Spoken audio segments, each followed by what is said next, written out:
You guys, my regular audience, may know Acer from their actually pretty impressive both value and high-end gaming laptops, monitors, and desktops, but Acer also have a line of more lifestyle type products, which includes this, the Swift 5, a 14-inch thin and light laptop. The Swift 5 packs an i7-8550U, which is a quad-core with hyper-threading, and can boost all the way up to 4 GHz, although it doesn't normally do this unless it's plugged in, so do bear that in mind. It also has 8 GB of non-upgradable soldered RAM, as well as a 250GB SSD. It's actually a SATA, but an M.2 configuration, with a second M.2 slot being available inside if you did want to add some storage later on. The battery in here is a 36 watt-hour unit, which equates to about 3 hours of battery life when it comes to the PC Mark battery life test. Now you can extend that by turning the screen brightness down to 0% to about 5 hours, but even then it still doesn't really keep up with the likes of the LG Gram, which has 8 to 10 hours. Speaking of the display, it's a 1080p IPS touchscreen, which is actually really quite nice. Now it's a gift and a curse. The gift being that it's a beautiful display to look at, and the touchscreen functionality is excellent. It's full multi-touch supported with gestures in web browsers for back and forward and all that sort of stuff, which is great to see and makes the device a lot more usable. But the curse is that it's a glossy panel because of the touchscreen digitizer, and means that in any sort of light, as you can see here, it is just impossible to see stuff on screen sometimes, and that's a real big downside. The other downside is that the panel isn't flush with the bezel, which means that you have a real tough time actually pressing anything in the corners, really anything near the edge. So if you wanted to say press the Windows button down the bottom, or even just to close a window that is fully maximized, you're going to have a bit of a pain doing that. It kind of makes up for it though by being just a beautiful display to look at. As long as there's no glare on the screen, you're going to have a great viewing experience. Viewing angles are fantastic from all around, so no problem sharing a film with your partner in the bed or whatever else, you're all good there. But the main downside is actually color accuracy. If you did want to do color sensitive work on this, you will need to at very least calibrate it, because it's actually no better than a TN panel for color accuracy. It was sitting about 93% of the sRGB spectrum in terms of coverage, and then I think about 65 or 64% of the Adobe RGB spectrum, and about 68, 69% of the DCI-P3 spectrum. So again, while it's not, horrific, and you can certainly do some, photo editing or whatever else on it, it's not the best one that I've seen. Now just above the display is the built-in webcam and microphone. Let's take a quick look. The built-in webcam is kinda naff. It's 720p at best, and while I'm in full studio lighting right now, it's still incredibly soft, and when you're not in full studio lighting, it's let's just say not fantastic. It also has a lot of screen wobble, so the webcam, especially being up at the top, which is where I'd like it to be, gets incredibly shaky.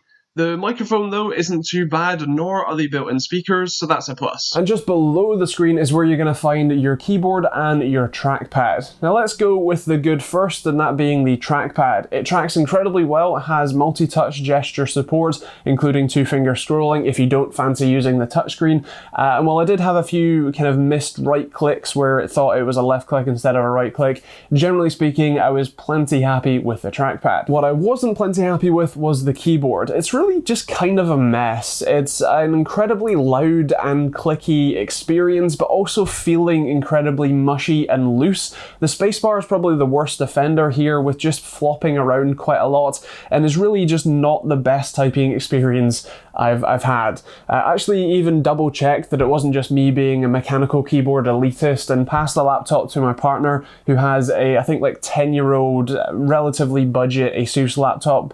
Actually does have a touchscreen though, with a flush bezel, funnily enough, and she, after about 5 keystrokes, recoiled in fear with a face of disgust.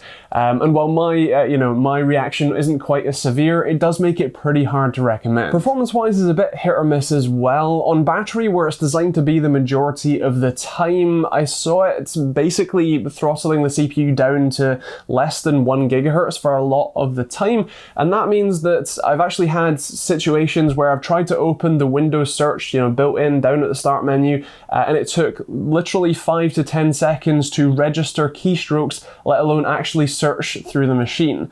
Now this is not necessarily commonplace, you know, even on stuff like video playback, for example, that was perfectly smooth on battery, but I have had that occur more than once, and so I expect that because of the severe throttling and obviously the time that it takes to ramp up the CPU, it can be a bit of a downside. But when it's plugged in, it's more than happy to boost all the way up to 4 GHz and be a plenty smooth and enjoyable experience. And a note on thermals and temperatures, the laptop seems to do a sort of silent mode and stay as quiet as it physically can while letting the CPU get as hot as it physically can apparently, and then we'll turn on the fan at full boost and go incredibly loud. Now I've actually had this happen multiple times while I was filming this video right now, literally just sat on the desktop. It hit 95 degrees Celsius at its maximum, so keep that in mind. It does look like a fairly small heat pipe. There's only one heat pipe as well, so just keep that in mind. And as a final note, the I/O, much like many of these thin and light laptops, is fairly limited. You have 2 USB 3 ports, 1 Type-C port which isn't Thunderbolt 3, you have a headphone, 4-pole headphone jack, and then an HDMI port and a standard DC in. Now my main gripe here is actually that DC in. I would much rather have seen this be a Type-C port because the power brick that's included only draws about 50 watts or provides 50 watts to the laptop, and that's more than capable for a Type-C port, even a fairly restricted Type-C port as well. So what's the verdict then? Well, if you forget the keyboard and the few other gripes that I have, it's actually not too bad of a laptop, especially as I said, when it's plugged in, it's perfectly capable. And while I would expect that this is only really going to be used for kind of web browsing, word processing, video watching, that kind of stuff, it's certainly not a bad laptop. It's obviously very thin and light, which is great, but when you do factor in the keyboard and especially all the other gripes as well, it does make it pretty hard to recommend, especially when you consider that, as I mentioned, my partner's 10-year-old £600 laptop is a significantly better typing experience than this brand new £800 one, so it's kind of hard to recommend. With that said, I would love to hear your thoughts in the comments down below. Is this a laptop you're interested in? If so, what for? What sort of use case are you planning on using it for? And has this video changed your mind in any way? Do let me know in the comments down below. If you want to pick up the laptop or you want to check out pricing when and where you watch this, because it does vary, check out the link in the description down below. That'll take you to your local Amazon store where you can see all of that information. You can also check out the rest of the links if you want to support the channel. There's Amazon and Overclockers UK affiliate links, which don't cost you anything to use, but massively help me out when you do buy it from them. And then you can also use the rest of the links from merch, where you can pick up hoodies like this one, or you can check out the Humble Bundle link, which is a great way to get cheap games and support charities, or private internet access, which is a great and cheap VPN. You can also check out some other videos over there. Of course, if you're new to the channel, hit that subscribe button. And otherwise, thanks for watching. If you've got any questions, leave those in the comments down below, and I'll see you all in the next video.